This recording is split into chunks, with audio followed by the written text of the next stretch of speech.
Bubble gut, bubble gut, bubble bubble gut, intro Bubble song, gut, intro song, intro song.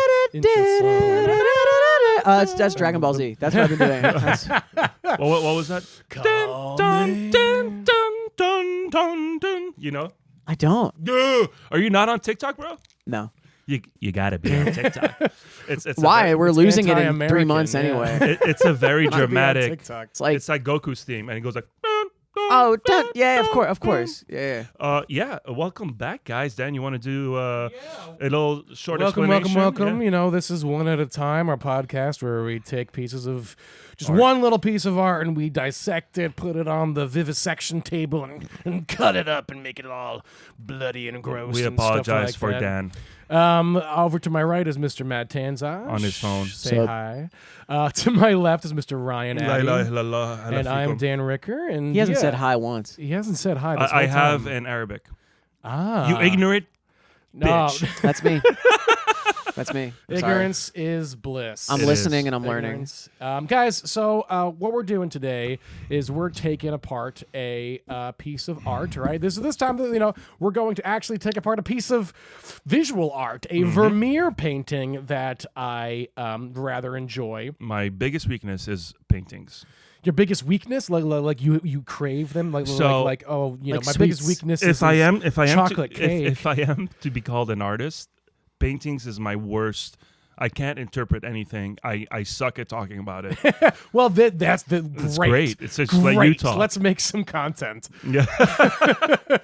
So this is a Vermeer painting called The Music Lesson. If you want to look it up, again, we're figuring out this podcast. Look it up thing. while you're listening to Look this it podcast. up. It's just yeah. it's just a little painting right there. And if you want to share the experience that we're having, find the smallest, most compressed version of it that you can.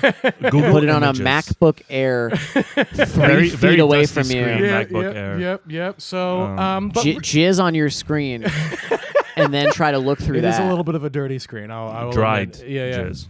I don't use my computer for pornography, actually. Yeah, that feels Phones- that feels phones is the decadent these best. days. Phones is the best because one hand is on the phone, the other. Okay. That's actually what this painting is about. It's funny that you say that. So just to kind of say what's in this painting, it's like really it's a well lit room with sunlight coming in from a window on a woman and a man, and there's like a cello or something like that on the floor. It is a cello. And then there's a table with a nice little picture on it, and then there's like some paintings on the wall, and there's tile on the ground. The textures are awesome. It's really is so what I kind of wanted to get into this, and I would love for us to, this is kind of like where I feel like where the podcast might actually be kind of fun, is that we're just going to kind of make, how do we fill up 25 minutes on this, you know what I mean? But basically, Challenge accepted. so the reason why I picked Vermeer was that I recently read Aldous Huxley's The Doors of Perception. Oh, nice. Right? So if you haven't read that book is basically, it's only like 70 pages or Oh, 75 I definitely pages. know that book. 100%. Yeah. And what it is Aldous Huxley, who wrote Brave New World. Yeah. If you I don't also you know that book for Right? sure. Yeah. We all, I mean, I had to read it in like middle school. Or I something like definitely read all these books. 100%. I'm so knowledge on these books. that. So Brave New World is the thing. You never read Brave New World, a dystopia? Of course I did. This podcast is never going to work if you're going to lie about Am I too dumb? It's not about being smart. There's plenty of dumb people that have read Brave New World and are misinterpreting it as we speak. So Yes. you're It's like what we did with Nietzsche. He read Nietzsche and then Oh, Hitler? yeah. Are we Voldemorting Hitler? Is that, I did Voldemort Hitler because We're going to be demonetized if we say the word Hitler. we're not getting monetized for this. bro, what? Who's giving us money for this? We just spent $30 Yeah, on we're gonna iced make tea. $1 million in ad revenue. 3 Yeah. white guys talking about Caravaggio. Like, You gotta stop calling me a white guy. I'm white passing. sorry, 2 3/4 white guys. I'm also a quarter Armenian. Yeah, that's I'm awesome. also a quarter Armenian. No, I was just saying that to be nice. Why are you being so defensive? I'm not defensive. Anyway, The Doors of Perception was a book about basically where Aldous Huxley takes like a hit of mescaline in the morning, and then he has got like a tape recorder with him, and he records. And he's also got a very interesting life because he was actually partially blind. Right, he could. I didn't know that. He didn't. He could not see very well. Whenever he says like I was driving and on mescaline, he's being driven. He can't see very well. Whoa. And he even talks about it. Does that affect his experience? in the book? of He even of like what he like can see and is seeing. Right, and so he writes about it in a really, really interesting kind of way. So I don't know, like you guys have. I know Matt, you have some experience with hallucinogens. Right? Never. Really? Oh, you're being sarcastic. Okay. That's what I was being when I said No, I read the book. I'm in the I wasn't habit of not genuinely admitting lying. to felonies on camera. They're is what I'm not doing. felonies. It's come on. It's fine. It's free speech. It's a joke. It's satire. In case you didn't catch it, he They winked. what they used to do on drug forums that I've heard friends tell me about is that they would go. My pet cat took 80 hits of acid. My nana. I They still think taking the hit is illegal. I They'd think use the abbreviation SWIM, which means someone who isn't me. Gotcha. So- My well, grandma had just hit heroin 3 fucking doses back to back. What should I do? So Ryan, so Yeah. I don't know if you've experienced hallucinogens ever. No. or, no. Okay. I've hallucinated, but not because of drugs. Yeah. I'm assuming yeah. because you were wonderfully sick with I've- like, the I've- flu or something. I've read a lot about the subject. So Well, you guys but are yes, big old. yes, You guys yes. are big old wusses, and I'm just gonna say that I've tripped plenty of times, and they're cool. Every Oh, you're time so was cool, wonderful. Dan. I am. You're I am from very Jersey, cool. right? I'm from Jersey. You're so, when I moved to Taking acid to in the New Jersey is Americas. When I pearls moved to before Americas, swine. all I wanted to do is be like, I want to be Dan, even before I knew you. Okay. So cool. He has a red bandana on, Yeah. long hair. I am pretty cool. If you get to know me, people say that I am like an inspiration, and just kidding. So basically what he was kind of talking about is this kind of if you've ever experienced hallucinogens, they are very visually interesting. Yes. Right. But they're not visually interesting for the reasons that you'd expect. Right. It's not generative. It's Yeah. it adulterates. Usually, but yeah. what he writes about is that like what he expected was to take a hit of mescaline and to like close his eyes and to see crazy things, right? Because usually he even writes about it. He says like I would write, I can't picture things. Whenever like a poet says like on this beautiful day, it's never, I don't picture the day. I like read the words and the words kind of mean something, but I don't really see images in my head. Because he says this because he can't really see very well. Right. So he's not a very like visual kind of guy. But what mescaline and what did for him and what hallucinogens do in general is kind of create you are no longer seeing, you are seeing with a capital S. Right. You are seeing things with a new childlike wonder Yeah. that has been removed from your consciousness. No because filter. Yeah. It's for he kind of says that it's this like the brain through virtue of trying to survive cuts everything down with a valve, right? And then now we want the valve is released. Right. And now you're back Okay. to being like, holy crap. So, but they would show him pictures or whatever, and it'd be like, here's, this, what do you think of like this painting? And he's like, I don't really care. But like, look at this over here, Yeah. So there's a lot of cool stuff with that. He talks about, and we're going to get to the painting in just a minute here, but basically what he talks about is like he sees a painting of like a portrait of like, I don't know, Henry the something or whatever it is. Yeah. The dudes with the frilly collars and stuff. You've seen the portraits and stuff like that. Real men. Real manly men with their high heeled shoes and stuff like, and the frilly collars. They're pancake. I had to be that for acting school. Nice. I had to do heels and thespian. dress. Did you do the tunic? I did the wig Yes. when we were doing restoration and Commedia dell'arte. A lot of fun. Yeah. So basically, what he found when he started looking at paintings, was that he loved the way he wasn't looking at faces because the faces didn't really communicate what he was communicating, what was being communicated to through images. So, for example, like he would look at the legs of a table and just be like, look at the shape of the legs on the table. Yeah. Like, holy cow, look at that shape. That's that shape. That shape is so it's that. That's what it is, and it is with a capital I. And it is so much, right? And he talks about like like, what is the Dharma body of the Buddha, right? And it's the bottom of the hedge in the garden, right? And and I remember like taking acid for the first time, and just me and my buddy were just staring at a sidewalk that had kind of crumbled a little bit in one spot, and we just are staring at it because it was just so that thing. And what he found when he looked at paintings was where faces or whatever the things, other suggestive kind of things weren't really doing it, but what he loved was the way that artists depict the draping of clothing. Yeah. He says that, or drapery, or he calls it like drapery in light. And he says the way that, the subject matter is whatever, but like the way that an artist, because humans wear clothes, we always are in some way draping in some place, right? Yeah. And the beauty of that is real, and the beauty of that is like real with a capital R. Yeah. That's like this gorgeousness to sheer reality that you can like look at the way that an artist depicts clothes or an artist depicts anything draping, and you can get tone, you get shadow, you get feelings from that, as opposed to like an expression on a face can be like meh, whatever, but like it's people say the Mona Lisa's face is like so intriguing, but there's a lot more to it than just that.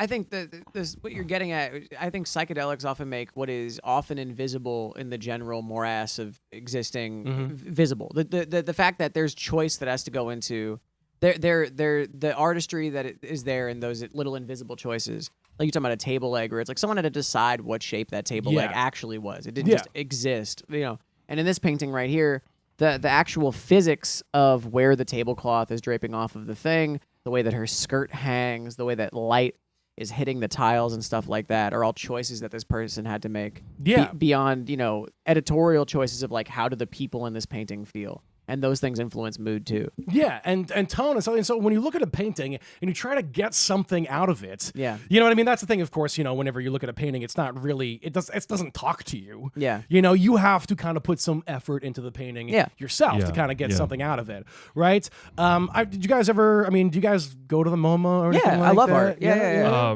I went to I don't I forgot the name, but whatever. It's in New York somewhere. And Write that down at home. if you're in New York, go to that museum. Go to that museum that it's Ryan the- went to. It's the one that's not free. Oh, the MoMA. MoMA, yeah. yeah. Okay, so there's The a lot good of- one. No, I'm kidding. Yeah, I love the MoMA. There's I a love lot the of cool MoMA. shit. But since I'm not very experienced with paintings and like drawings and stuff, but there's one painting there, and it's like a very jazzy club, and it's a bunch of people sitting on these tables, and the color is like almost like neon blue. So the whole mood is like bluesy, jazzy, film noir, and it's the subjects are all laughing, having a good time. That's one painting that I was like dumbfounded. It spoke to me. You're right. And then- yeah, exactly. And then on the other, it spectrum, didn't actually speak to you, right? Unless you were on hallucinogens at that point. I was probably having a panic attack. And then on the Too many people at the moment. at least 10 feet away from me. That's too. It's free on Fridays, and it is always jammed. Oh, on yeah, Fridays, dude. yeah. And then lot the of other first dates. painting that really got to me, because again, I get bored. I don't like looking at paintings. I don't fucking care. But it's just It's a lot of people like that. it's just a big ass painting, and it's just the color orange. Rothko. Sure. I think it's probably Rothko. 'cause And- What's the name of the other guy? There's Rothko, and then there's the dude. Oh my god, this is terrible radio. There's another dude that was known for specifically his technique of big, huge single color things. Yeah, he was Even- more of an abstract expressionist. Though. Yeah. he wouldn't be like you, because with Rothko you kind of see the brushes, whereas with this guy, I Yes. think you don't. Yes, Yeah. yes. I know exactly what you're talking about, and I have no idea. Who the it's hell. terrible. Some listener right now, if we Yeah, have any just listeners yelling, at all, just screaming being like, at their mind. It's freaking, it's what's his name. Yeah. So like when you I remember like that I went stuff. I went to the MoMA and I saw a real Pollock painting for the first time, and Pollock paintings are huge, and some people hold up Pollock as like, my kid could do that, that kind of thing, Yeah. And but I was staring at it because I was just seeing his intent with everything Yeah. that he was doing. Well, Jackson Pollock always kind of referred to his paintings not as the art, but as the receipt for the art form. Like The art form is the dance that he did with the paint. Yeah. And then that's like For those who don't know, Pollock would Splatters. He would drip and splatter paint onto a canvas that was on the ground. and beat his wife. On the painting. I shouldn't be laughing at that, but whatever. Let's just keep going. So No, but hold on. I wanted to take a minute actually, because I was gonna say this painting is very representational. And I'll be honest, I'm more of an abstract art guy typically. I get more out of stuff that I feel like I can provide meaning for. When there's actual like recognizable figures in the painting, I actually have a harder time relating to it sometimes. It takes away the imagination and like because that right. Then I focus more on craft. I focus more on like the details that appeal to me, like the texture on the cloth or the tile. it's funny because you focus on craft, like exactly because I feel like that's what a lot of people say when they say like, "Oh, my kid could paint that." There's no craft there. You know what I Right. mean? They say like Jackson Pollock had no Also, craft fuck or your something kid. like that. It's right. Who the fuck are you to talk about? But My I- kid could do that. Why isn't he on the fucking MoMA then? I love art, visual art, but at first blush, looking at this painting, I feel nothing emotionally. You feel nothing emotionally. That's interesting because okay, so this is what Aldous Huxley kind of talked about. Before you get into that, Sure. just very quick, I agree with you 100%. Until Dan started talking about where he comes from and that person and how that person saw it, now this has a lot. Now I'm involved. You know, the first time I saw him, like, oh, fucking Dan with the painting. But now I'm trying to be highbrow. But now that he's talking about it and I'm looking at it and I'm like, oh shit, like yeah, now I do appreciate a lot of it. So it's weird that sometimes you need the context, and then sometimes the painter's like, no context, just look and tell me what you feel, and then like nothing, and then they'll tell you the context. You're like, now I feel something, and it's depending on what the artist wants to do with his art. Yeah, I mean, a lot of times that's why people, often will do like tours, in museums and stuff like that. Or you got the audio thing in your ear, just being like, and this story is whatever it is. I remember, I think, what's his face, Kurt Vonnegut in Breakfast of Champions features like an abstract expressionist artist as one of the characters, and I think the climax happens at this big art exhibition, and this guy is kind of famous for painting kind of like a Rothko thing, like a single color with like a single point of like white line going down. Right? So we got like a red, landscape with just like a single white line going in the middle, or two yellow lines or whatever, and it's just all that. Yeah. And everybody's just kind of like, what is this? I don't care about this. And then the guy explains, well, it's just that I believe in the infinitude of every single person. And so what this is, each one of my paintings are portraits of people or two people. And what the red is the landscape, and the single, unwavering point of vertical light is the person and their personality and their infinitude.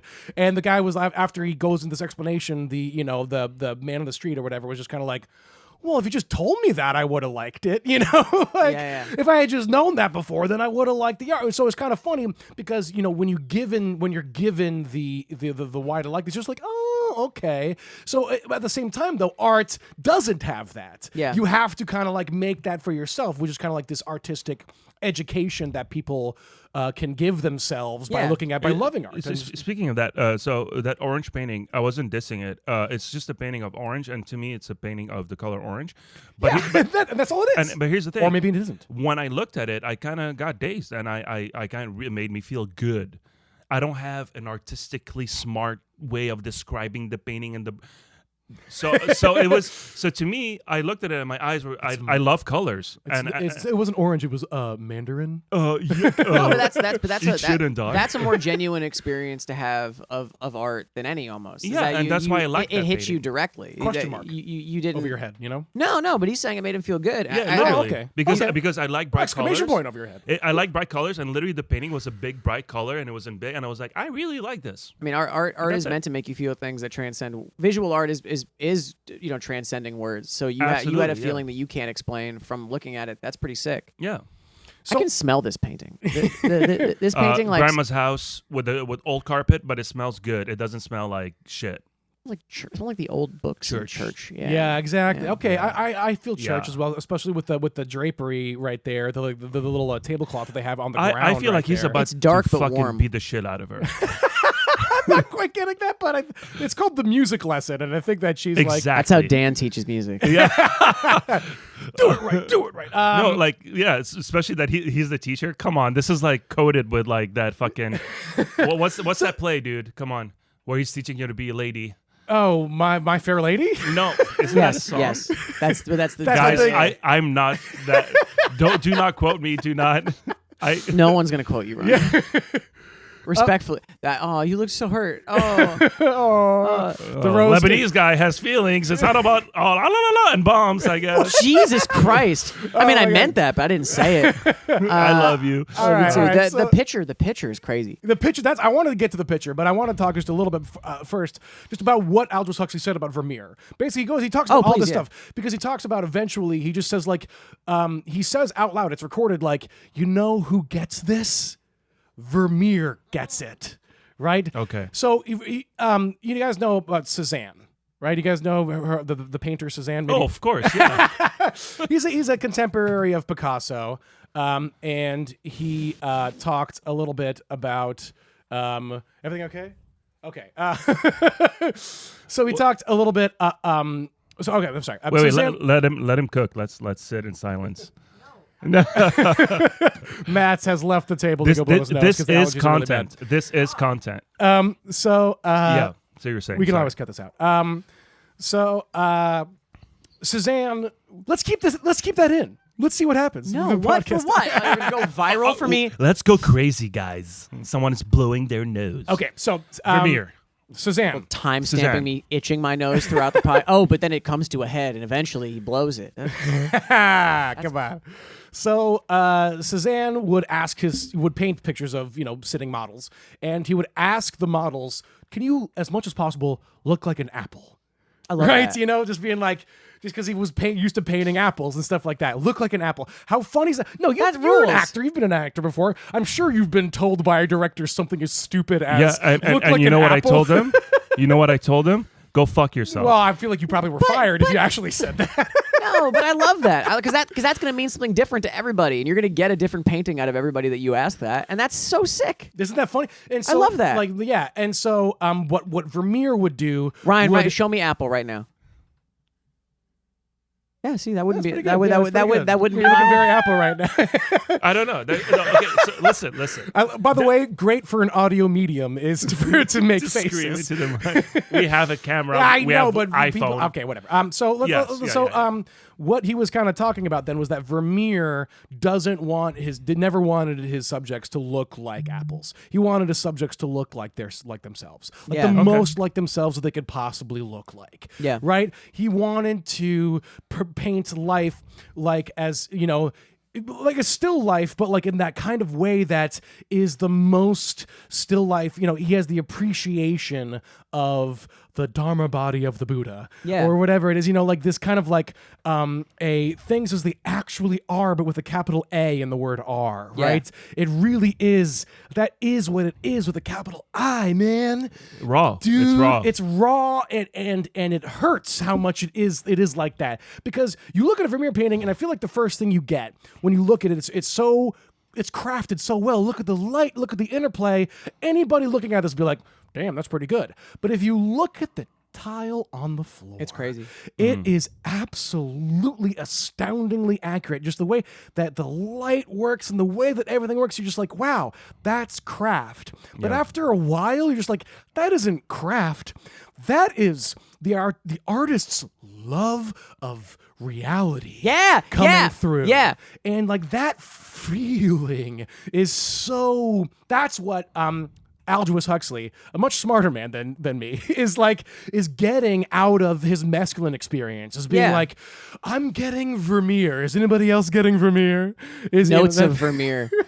old blind fuck. hints of Cézanne, but a little more Vermeer. No, but I do think that the one thing that I do think is the most beautiful about representational painting like this is that you are elevating by choosing what your camera captures and devoting all this time, because it's not like taking a picture where you can just like snap a picture. You have to see this moment in your mind, and by presenting it, you are making it. You're elevating it Yes. by deciding to make art of this, even though it is just a It's just a dude and a lady and a cello. it's a mundane moment. There's a picture in over these there. two people's lives. You are elevating life to something worthy of worship almost, because Yeah. you're and look how a tile. well he does it. So like whatever the subject is, it's about the details of reality, like how realistic he wants it to be, and that's that's the genius in the art itself. Being like, I will take something completely day to day, normal scenery or whatever, but I'm gonna draw it exactly the way it looks, and to be able to do that with your fucking hand and your mind's exactly. eye, like, You got to respect the craft. Like, are you kidding me? Like, Yeah. how detailed is that fucking drape and the patterns and the shading and how the light, like, dude. That and this- mirror is bananas. I just exactly. noticed that. Look at that. Look at the mirror. Look at the mirror in the back. And it's the fact the that you can lady's do face, that Yeah. with the fucking brush. Like, So, that's respect. The Like, funny, absolutely. And the funny thing about this painting to me is that if you look at it for long enough, you realize that the perspective is wrong. There's a little problem with the perspective. You know how like perspective, everything goes to a vanishing point. Yeah. It's a little off. Yeah. Something's like the table, right? And the table and the ceiling and the way that the piano itself. Is that a piano? It might be a harpsichord or something like that. It's kind of Like hard a to tell. dolly shot. It's off. It's off. It's like, a little something's just a little off about it. the two subjects are off because they're not centered. Yeah. And that's on purpose for sure, right? Exactly. And so that's the thing is that it's almost also at the same time slightly disconcerting. Yeah. Right? So it makes you look at the detail. So I want to just real quick, and then I feel like we're actually doing pretty good on, we can wrap this up in a little bit, but like take a look at this picture. Just started talking about this painting. No, well, we talked a lot about, I'm not on mic. We talked a lot about like Huxley for a little while, but take a look at texture, that man. picture.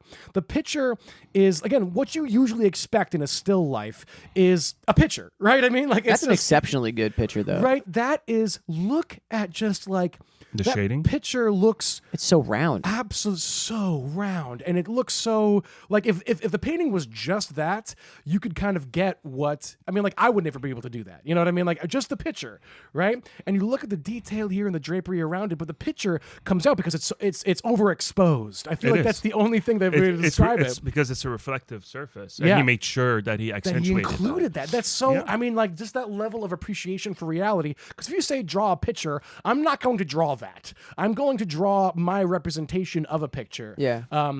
But he's drawing the picture with a capital T and a capital P. He's not drawing an image of the picture. He's drawing the picture. The picture, And yeah. so this kind of relates to me, this idea again of appreciation of what reality itself, is. Right, that you can just like you can get that out of this still life art is that you can like really look at it and be like, man, I want to go look at something for a while. Yeah. I want to go look at a tree or look at a picture or look at a tablecloth or people's clothes and the way that they're draping with the same love and appreciation that Vermeer Yeah. looked Yeah. at this, at least for even like a second.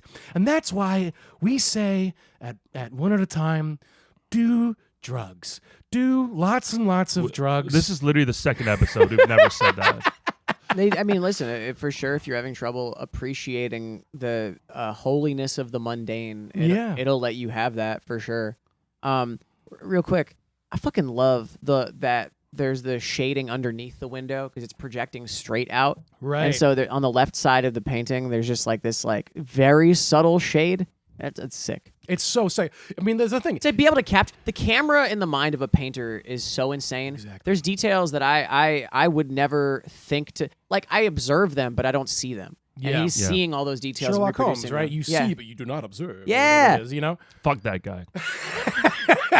He's canceled. he's fictional. I will. We're canceling Sherlock Holmes. Yeah. I will say this. I love that the cello is on the floor. No. Okay, I know I come up sarcastic because that's how I I sound. love that the cellos are the. No, but look, everything is neat, but the cello is on the floor. I like that. I like that the music instructor kind of looks like Weird Al.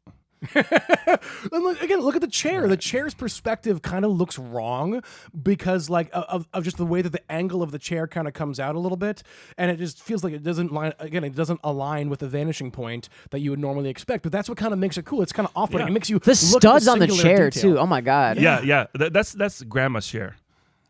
No, yeah. dude, literally. When we used to go visit Nana's. That's the kind of Nana's, like, chair I know, yeah. where you get head in that chair. And then when you get up off the chair, it's like, brrr.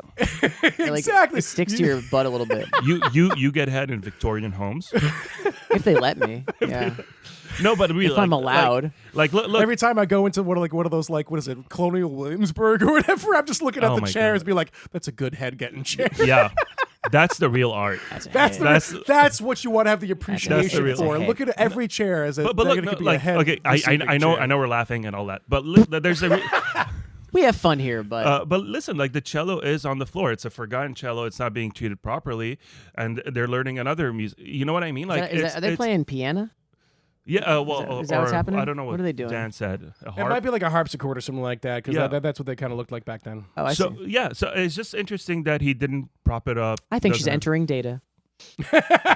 This is the coding of the Victorian Yeah, age. I mean, it's interesting. Yeah, that it's it's also telling a story. I think was kind of what you're saying. Is that yeah, like she, leave the cello. Let's go on to something maybe more proper. yeah, exactly. Like Because the cello is like a fuck cellos. low man's Hello, musician. because She's- we're so highbrow. She's Yeah. fitted too. The thing you were saying about No, fabric. she's dude. jacked. I meant her outfit. But it's fine. Yo, look at his shoulder blades, bro. Like, No, how many traps? but the drapery, the way that Yes, it yes. constricts in her back, but Yeah. then it spreads out in her sleeves. And if you the notice- weight of the sleeves, It's you can- perfect. and You and really if feel it. and Yeah. if you notice, this is supposed to be in the center. It's off to the right, which means like she's kind of wearing it a bit slanted. Again, like yeah, so like the it's clothes those- aren't fitting properly, which is reality. You know Well, what I which mean? Like is- clothes don't always fit and properly. that's I think now I've become a visual connoisseur now. That's what we aim to hear. That's what we aim to do here at One at a Time. I feel like that's probably we could wrap We it can- up we on got it. I hope you guys Premier's enjoyed music this, lesson. yeah. Again, that's Matt Tanzash. It's right over there. That's Mom, if you're listening, I know you're probably the only one. Just to it's shout you Ryan out. over there. Yeah. Hi, Mom. Saying a good hi, Mom. Yeah. Mom, I hope you don't listen to this. I've never done drugs. yeah, Ryan's mom. She Don't knows tell that. my mom She knows that I do drugs. that I potentially I've read about drugs. Oh, you mean on the Tekka talk? All right, guys, we need some outro music. All right, let's do Okay, some okay. outro music. Is that One, where this is gonna two. be our thing? The Era, bathroom is looking at me, saying, "Come in, sit on me, What the- release." No, I'm not gonna continue that. All right, bye, everybody.